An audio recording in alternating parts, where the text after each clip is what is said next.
Welcome, listener, in the shadows. We bring stories into the light. Join me as we explore the encounters no one speaks of and the things that watch from the dark.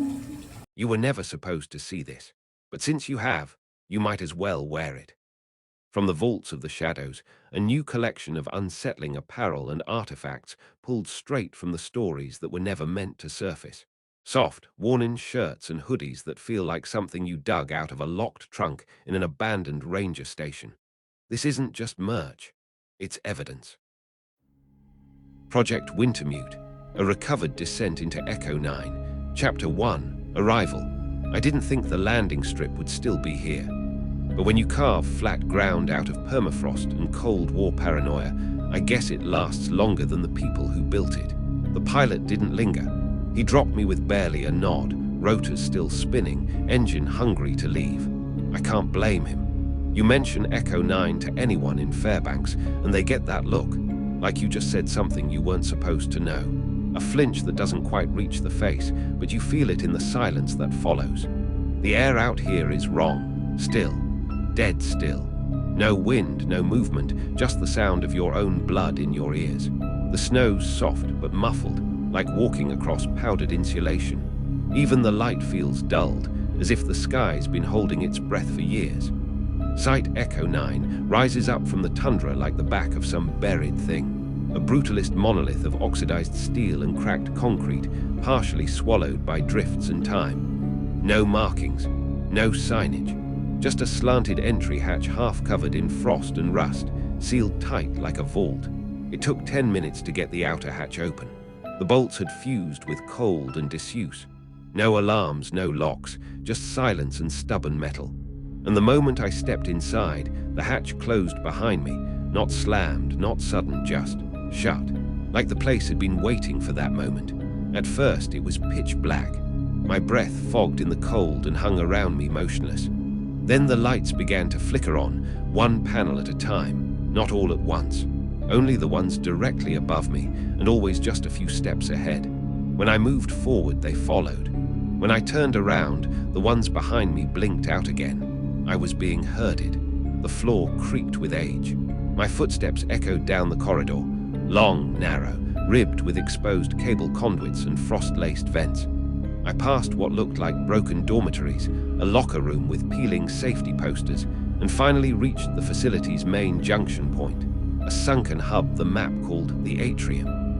It wasn't much of an atrium. No windows, no skylight, just a recessed chamber with 6 branching corridors and a cracked observation mirror overhead. Speakers lined the corners, covered in fine dust. I stopped at the center, and that's when I heard it. A voice through static. "Welcome back, Dr. Rowe." I froze. I've never worked here.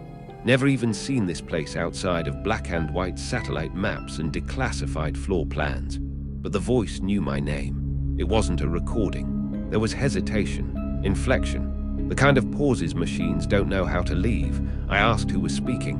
No response, just silence. A thick, breathless pause that stretched too long, 20 seconds, maybe more. And then a second voice, smaller, quieter, almost buried behind the hum of overhead fluorescence. "You're early this time." That one didn't come from the speakers. I'm camped out in what used to be the mess hall. It still smells faintly of iodine, old coffee, and thawed plastic. I found a thermal blanket and an old camp cot that hasn't rusted through. My breath still fogs in the air, but the thermometer reads 68 degrees. The walls are warm to the touch. Too warm, in fact. I haven't found the power core yet, but something's humming in the sublevels. There's a rhythm to it, pulses at regular intervals, like a heartbeat or a countdown. Every 66 minutes, the lights flicker, just once. I'll begin exploring the labs tomorrow. The environmental conditioning wing is sealed behind a pressure door. Looks like it hasn't been opened in decades, but there's frost inside the viewport. That doesn't make sense. None of this makes sense. The strange part, I keep catching glimpses of myself reflected in the steel walls, in glass panes, but sometimes, just sometimes, the reflection doesn't match.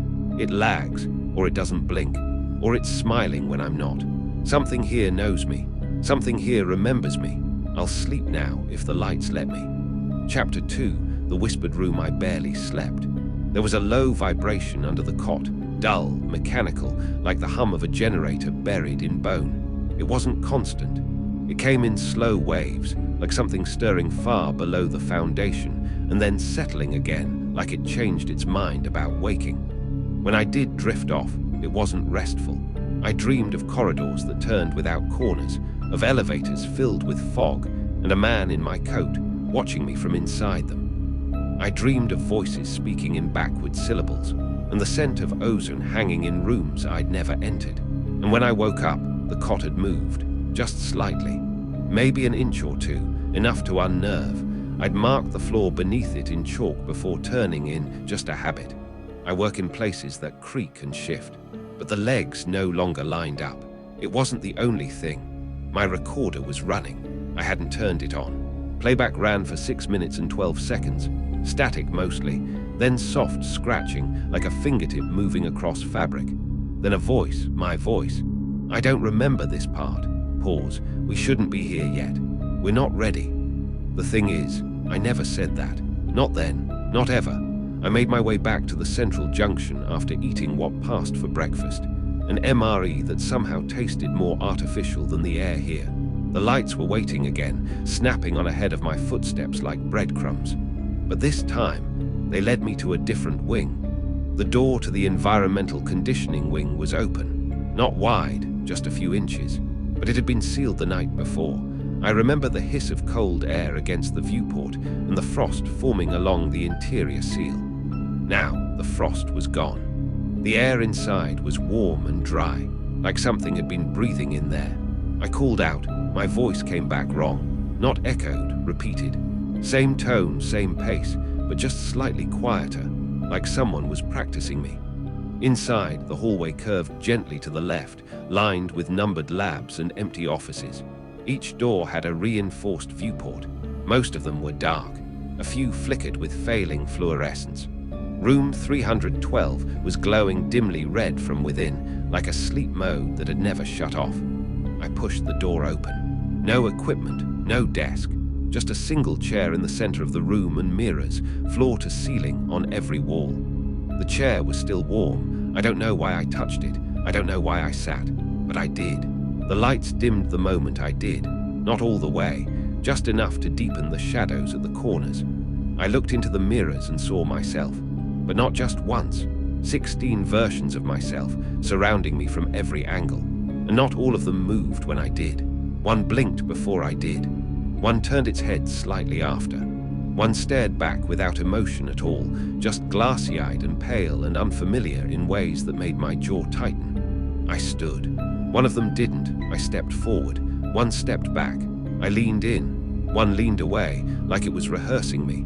Like it wasn't ready to be me yet. I left. I shut the door. I did not run. But my breath was short, and the taste of copper was thick in my mouth, like I'd bitten my tongue without noticing.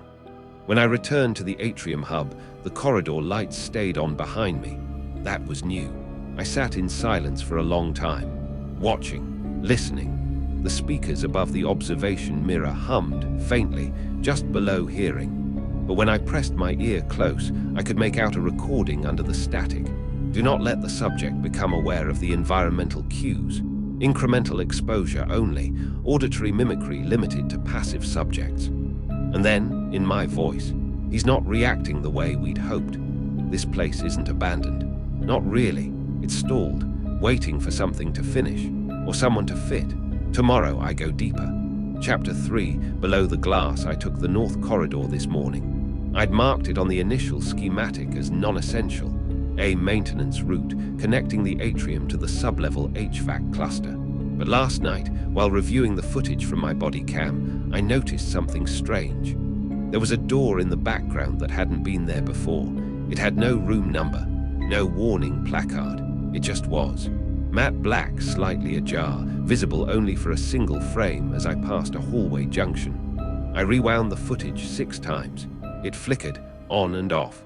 Almost like it wanted to be seen, almost like it was testing me. So I followed it. The corridor was colder here. No lights responded to my presence. The temperature dropped hard enough that my breath hung visible, curling against the walls like something trying to escape. The hallway narrowed after 30 feet, as if the architects gave up midway through planning it. Exposed conduits snaked from the ceiling, sloppily soldered, humming faintly. And then I found the door. Just like in the footage, black, seamless, no markings. But this time it was closed. Ice rimmed the seams. I knocked. Something knocked back. I don't know why I went in. I'd like to believe I had a reason, something rational. But the truth is, I felt drawn, like I'd been nudged forward. Like whatever was behind that door was always meant to meet me halfway. The door opened silently. Inside, the temperature dropped even further. My boots crunched over a thin layer of frost that formed in spiral patterns, not random, but patterned, radiating outward from the far wall. There were no vents, no HVAC noise, just that endless mechanical hum vibrating in the concrete, lower than hearing, more like pressure behind the eyes. Then I saw it, a window, or a wall of glass, too large to be practical, stretching from floor to ceiling, about 20 feet wide. Beyond it, darkness. No room lights, no structure, just a vast expanse, as if the facility opened up into an impossible underground void. I tapped on the glass once. Something on the other side tapped back. It wasn't aggressive, it wasn't even immediate, but it responded. A low knock, 3 beats, I froze, counted to 10, nothing. I turned to leave, and that's when the lights shut off. Not just in the room, across the entire north wing. My headset lost signal. The emergency beacons didn't come on. I was alone in a pocket of absolute dark, and the silence was a thing with shape and breath. I felt it watching me. Then the intercom crackled. "Rowe, return to intake. You're out of bounds." It was my voice. The speaker went dead. I didn't run, not at first. I moved slowly, one hand on the frost-lined wall, retracing steps I couldn't see. But as I turned the corner toward the main shaft, I felt wrong. Like I wasn't alone anymore. I don't mean a presence, I mean movement, breathing behind my own. A second set of footsteps half a second behind mine. Only audible when I wasn't moving, only there when I was listening for something else. I made it back to the atrium by feel. Power flicked on 3 minutes later. Cameras resumed. But the feed showed something strange me, standing in the sublevel corridor still, motionless, staring at the glass, even though I was already back. I've tried rewinding the video, forwarding it, pausing on the frame. That other me never blinks. It's still there now, looping endlessly. I'm starting to suspect I'm not the first to find this place. I found a glove this morning in the western locker room, old government issue, dated 1980. Inside it, a scrap of paper tucked in the finger. It writes you back. The lights in my room keep adjusting now, flickering warmer when I'm upset, turning cold when I'm calm. It's like it's taking notes on my emotions, rewarding some, punishing others. Tomorrow, I try to find the lower archive. There has to be a record of who else was stationed here. Or maybe something just wants me to believe that. Chapter 4, the archive that remembers I didn't sleep last night. Or maybe I did. I just don't remember waking up. I remember blinking, and it was morning. My field watch had stopped ticking at 3:33 a.m., frozen in a breath of condensation. That's not even the strange part. The strange part was the door to my quarters. It was open. I always lock the door. And on the inside, scratched faintly into the metal with something blunt and fast-dulled, was a phrase. "Welcome back, Mr. Rowe." Not welcome, not hello, not even a name tag. Welcome back. Like I've been here before. Like I'm not discovering anything, just remembering. I made it to the archive wing around midday. Most of the old magnetic access panels were dead, but the emergency bypass still accepted a security override. It's strange. There's no reason I should have known the code. 4 digits. My fingers entered it on instinct. 1 to 9 to 8 to 2. The year Echo-9 went silent. The archive wasn't like the rest of the site. It had a weight to it. The temperature here didn't shift with my presence. The light didn't flicker when I hesitated. If anything, it was too still, dustless, dry, as though entropy had politely excused itself from this one place. I expected rows of dead microfiche, warped tape reels, maybe some mildew-ridden case files. But the shelves were pristine, clean, and worse, sorted. Someone had been maintaining it. There was a folder marked Rowe E Contractor Addendum. It was sitting dead center on a metal table under a surgical lamp that turned on as I approached. The folder was open, but the pages inside were blank. Just 5 sheets of perfectly white paper, unmarred, but smelling faintly of charred copper. When I picked up the last page, faint letters revealed themselves in the cold, like breath on frosted glass. "Are we starting over again?" I dropped it. Something moved behind the shelves, the sound of metal footfalls, heavy and uneven, like joints that didn't line up. I called out. Nothing replied. Just a soft, dragging noise, fabric maybe, brushing along the far wall. I wanted to run, but my legs wouldn't move. Not out of fear, out of familiarity. Like some part of me had walked this route 100 times before. Like my flight reflex had already been extracted. I followed the sound. It led to a viewing room, the kind with a thick glass panel separating the subject from the observers.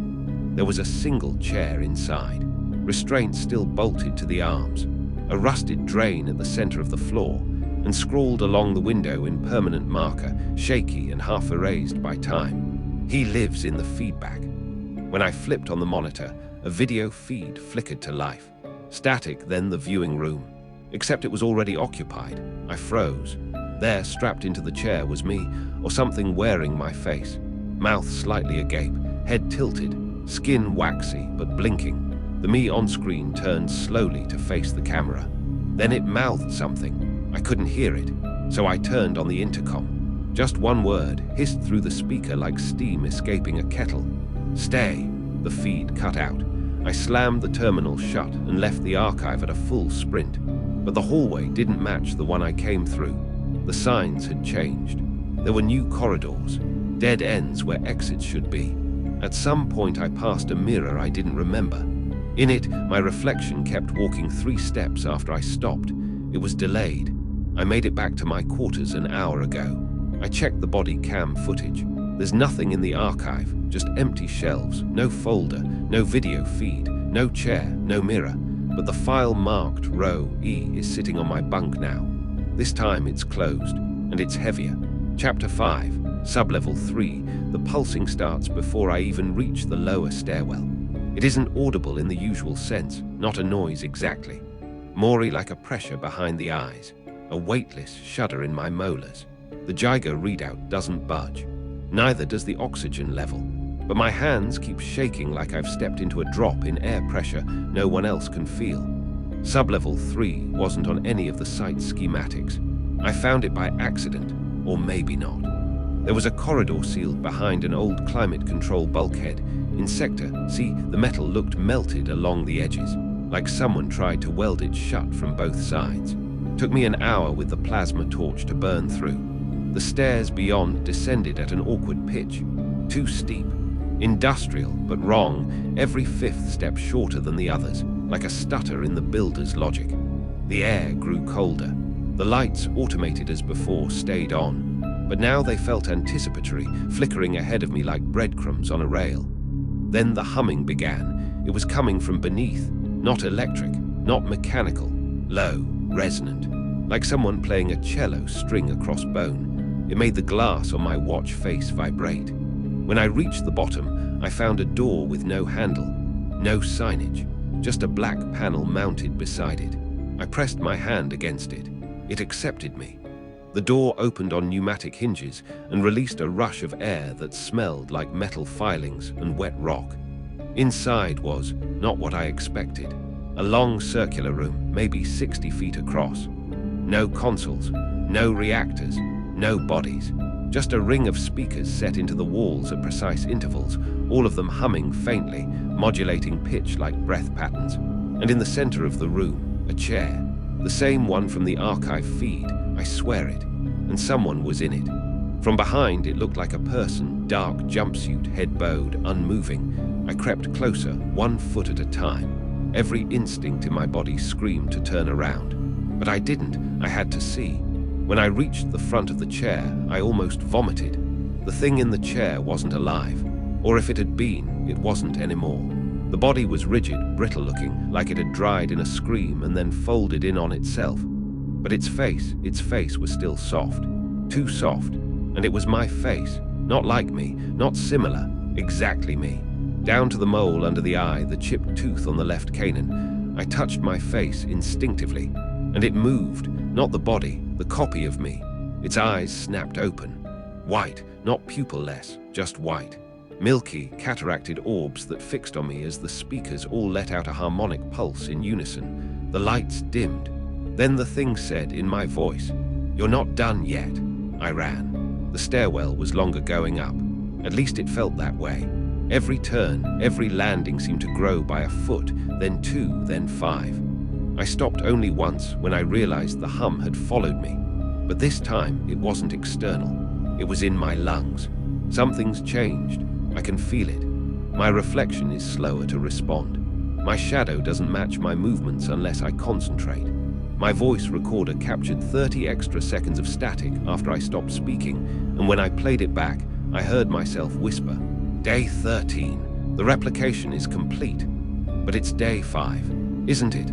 I wrote that phrase in my notebook just now, and the ink started bleeding through the page like the words were being pulled downward, soaked into the paper. I don't know what Echo-9 was trying to create, but I think it worked. And I think I'm the last test subject. Chapter 6, Feedback Loop. There's a hallway on sublevel 2 that I swear didn't exist yesterday. It extends past the cryonics wing. No markings, no lights, just a long strip of brushed metal and riveted panels that narrow the farther you walk. I followed it for 20 minutes. No turns, no doors. Just that endless hush of forced silence, the way sound dies when walls lean in too close. At the end, there was a single CRT monitor, embedded in the wall. Green text flickering on black glass. Who is Elias Rowe? I didn't type anything. I hadn't even brought my data pad, but the screen flickered again. Incorrect. Try again. I backed out, fast. Didn't stop walking until I passed the cryo tanks again. But here's the thing. I'd never passed them to begin with. I was on the opposite side of the facility when I started. Either Echo-9 is reconfiguring its layout behind me, or time here doesn't flow in one direction anymore. Or maybe I'm the one reconfiguring. Later that same day, or what I thought was the same day, I found footage of myself in the broadcast room. There's no camera in the broadcast room, and yet the screen showed me sitting in the same cracked vinyl chair I used earlier, staring at a bank of dead monitors, smiling like I'd heard the funniest thing in the world. The timestamp, March 12, 1982. I wasn't even born yet. The camera pans itself slowly, unnaturally smooth. It circles behind me, and for a brief moment I saw the back of my own head and something else standing just behind me. Tall, thin, wrapped in a thermal shroud that ripples like water even in still air. The screen blinked. New footage, me again. This time in the galley, talking to someone out of frame. But when I turned to look at them, the footage froze. Then it looped. 10 seconds, over and over. I pour coffee, I nod. I say, "That's not what happened." I laugh. I pour coffee, I nod. I say, "That's not what happened." I laugh. On the 6th loop, my mouth doesn't move when I speak. On the 8th, I don't have a mouth. By the 10th, I'm no longer in the video, just the empty galley. And then something slams on the other side of the viewing glass. I left the room, didn't look back. I've started keeping multiple journals. One I keep on my person at all times. A second I leave outside the command office, sealed in a decontamination locker. A third I've begun stashing in the crawl space above hydroponics, where the signal doesn't reach. I need to compare them. I need to test reality. Because this morning I woke up and the journal on my person had an entire conversation I never wrote. What do you want from me? To finish what you began. I didn't begin anything. Then why are you still here, Elias? I can't leave. That's not why. I don't remember writing it. I don't remember thinking it. But the ink is mine. The handwriting is mine. Unless I've already been here. Longer than I think. Unless there are other versions of me walking the corridors, writing things, leaving messages, maybe even talking to each other. Maybe I'm the echo. One more thing, important. In the mirror by the infirmary, the reflection blinked a full second too late, and it smiled when I didn't. I'm not going back down to sublevel 3, but I think it's already here. Chapter 7. The observatory. It started snowing inside the atrium. Not drifting in from a crack in the ceiling, no. It was falling perfectly vertically from nothing. No source, no clouds. Just delicate flakes materializing 6 feet above the ground and melting the moment they touched the tiles. I stood in the center of it, staring up at the emptiness, and felt nothing. Not the cold, not fear, just numb. The same kind I used to feel in those therapy rooms after the contract. The blank fog when you're pretending not to relive something. But here, in Echo-9, it's not memory, it's replication. The facility is recreating it. That same emotion, distilled and fed back to me in climate, scent, architecture. It's turning my mind into the experiment. I found the observatory this morning, a dome built half into the glacier wall. It wasn't on the schematics. There are no stars visible through the glass, just static, like a snow-covered TV screen projected across the sky. I stayed for hours watching, not sure what I was looking for. The static pulses every few minutes, a slow white blink, like the dome itself is breathing. And each time it pulses, I remember something I hadn't before. A hallway with copper wiring stapled along the walls. A woman's voice over an intercom, repeating my name like a prayer. A draft from beneath a door that no longer exists. A memory of waking up here, alone, 2 weeks before I was supposed to arrive. I don't know which is real. I don't know which were implanted to see how I'd react. On the table near the telescope was another cassette. It wasn't there the first time I passed through. I played it. A voice, male, unsure, speaking into what sounds like a field recorder. There's distortion, cold wind in the mic, heavy breathing. Day 48, I think. Subjects responding to light level shifts. Emotive pressure correlated with sodium lamp cycling. We adjusted temperature down 5 degrees to provoke dream state compliance. Appears successful. Last night, he began speaking in synchrony with the echoes, word for word. I'm starting to think maybe he's not the subject anymore. Maybe I am, signing off, Rowe out. That's my name. I've never said those words, have I? I returned to the dorms this evening and found 3 sets of boots at the entrance. All my size, all identical. One set frozen solid, as though left in snow. Another wet with something black and oily. The third completely clean, warm to the touch. I only brought 1 pair. The lights in the atrium have started to flicker when I'm angry. Stay dark when I'm afraid. They pulse when I lie. This place is reading me. Or worse, it's reacting to me the way a dream does. Shifting tone and shape to accommodate narrative, to keep me here longer. Maybe that's what Project Wintermute really was. Not control over weather, but over in a climate. The emotional landscape. Perception as research. Mind as environment. Echo-9 isn't observing me, it's becoming me. I looked in the mirror again tonight. I asked it, "Who are you?" It said, "The part that stayed." I don't sleep anymore, but something in the back of my mind is starting to wake up. Chapter 8. The descent protocol, the elevator, wasn't on any blueprint. It was hidden behind a panel of mirrored glass in what looked like an abandoned break room. I only found it because I saw a flicker in the reflection, myself turning around when I hadn't moved. When I touched the surface, it clicked open like it had been waiting. There were no buttons inside, just a narrow slit where a keycard might go. But when I stepped in, the doors closed and it began to move down, smooth and slow, as if descending through a throat. The walls weren't metal. They were matte black and felt warm, breathing maybe. I couldn't tell how fast we were moving or how long it took.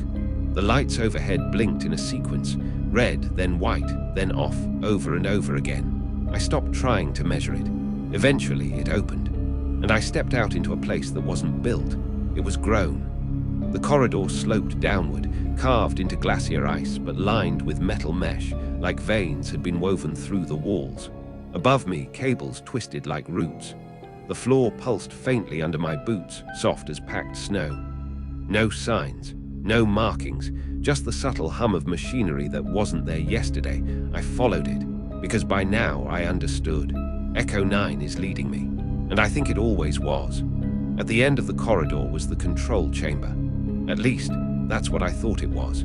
It looked more like a planetarium. A domed room filled with outdated terminals and projection rigs pointed inward toward a massive column of clear, ice-embedded glass in the center.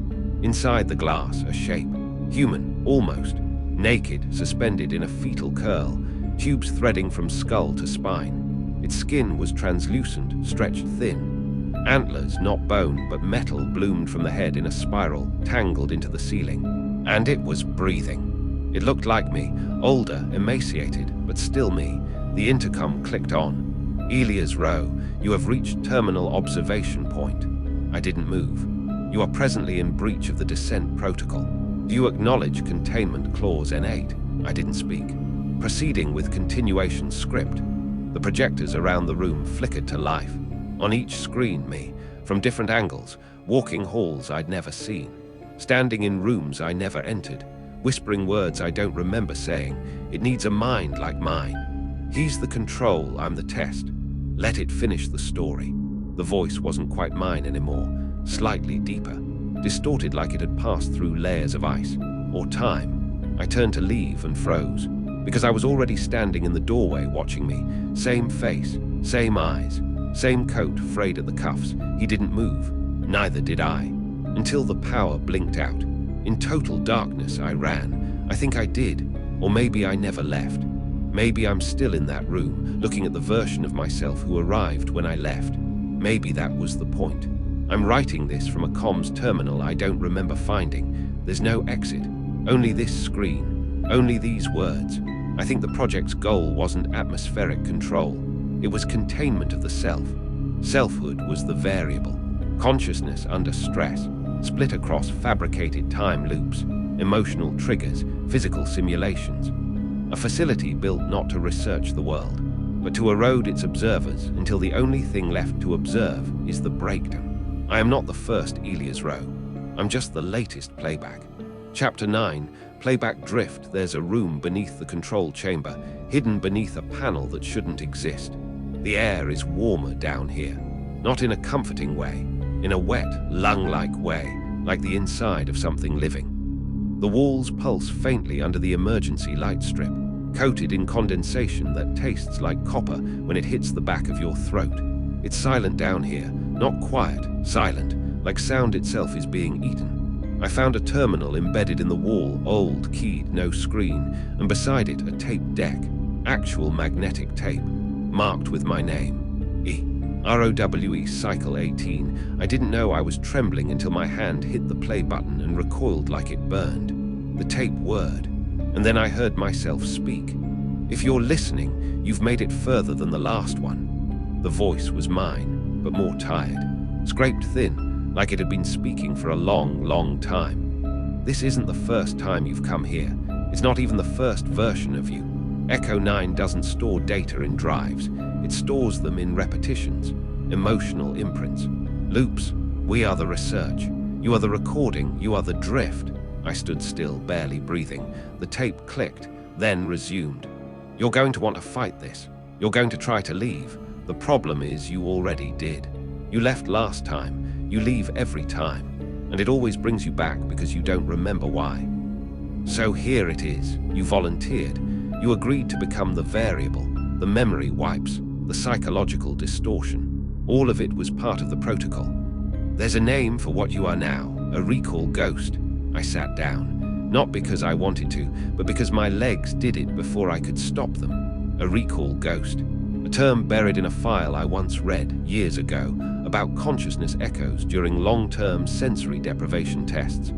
A theory that memory isn't stored, it's reactivated, like light passing through a crystal, refracted, duplicated. Your reflections aren't glitches, the tape said. They're overlaps. You're bleeding into your past runs. Eventually, they'll all converge. I asked the room aloud, why me? And the voice answered, not the tape, the intercom, because you don't believe in closure. I stumbled out, up through the control level, past the breathing walls, past the broken projection rigs, which were now playing static footage of me standing perfectly still in front of them. I think I stayed there. I think a part of me still is. But I'm also here, still writing this, still trying to complete the log because it's the only thing that feels real. Every 66 minutes, a pulse goes out. That's not a power signature. It's a neural sync ping, a tether, a beacon meant to call the next iteration back to the loop, and I can feel it now, like a hook behind my eyes. There's one more tape left. It's labeled. Row 0, origin. If I play it, I think I'll understand everything. But something deep in my chest, something more animal than rational, is begging me not to. Not because it's dangerous, but because it's the end of the loop. And I don't think I want to know what I was running from in the first place. Chapter 10. Origin Protocol. I waited 3 hours before pressing play.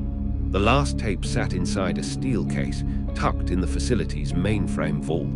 The label, etched instead of inked, read simply, Row 0, origin. Do not play. Everything in my body told me to leave it alone. But there was nowhere else to go.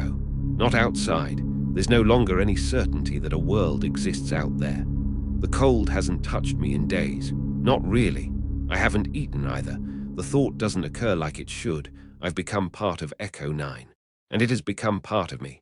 So I sat on the cold metal floor, fed the tape into the reel-to-reel and pressed play. It was me again. But this time, the voice was stronger, colder, like the version of myself that started this before the loops, before the rewrites. If you're hearing this, then the failsafe didn't work. You weren't supposed to remember. That was the whole point. You were supposed to observe, break, record, and dissolve. Memory was never part of the protocol, just impulse, just repetition. That's how the signal spreads. The tape cracked, hissed, then continued. This project, Wintermute, it wasn't about weather. It wasn't about climate engineering. That was the shell. The real experiment was about containment. There's something buried here, something we found during deep core expansion in '79. It doesn't live, it remembers. A pause. We fed it patterns, let it learn us, let it build maps from emotion and familiarity. And then we tried to seal it. We thought memory is decay-resistant. If we bury ourselves in cycles, in routines, it won't learn anything new. It can't evolve. It can't leave. But it did. I started crying before I realized I was. The sound of it, foreign in this place, too human. The only solution left was to make the loop self-destructive, to introduce a variable with enough autonomy to collapse it from the inside. That's you. You were built for this. The voice trembled then, not with emotion, with fatigue. But it didn't work. Each cycle you forget more slowly. Each version becomes more complete. Until now, you're asking questions, writing again, looking into reflections that don't blink when you do. You're becoming recursive. And that means it's remembering itself through you. The tape stopped. But the machine didn't. The reels kept spinning, even after the tape ended, ticking against the end, plastic teeth grinding on emptiness. I reached to stop it. Then the lights turned off, all of them. And something moved through the dark with the rhythm of my breath. Not chasing, not mimicking, merging. I don't know how much time passed after that. Maybe a minute, maybe a year. But the cold returned. So did hunger, weakness, sound. I woke up in the snow, a mile from the facility, my radio crackling, a voice I didn't know whispered, "Echo complete." They'll come for me soon, I think. The next ones. The ones who'll want to know what happened at Echo-9. I'll tell them. I'll tell them everything. And if they listen long enough, they'll start to forget who they were.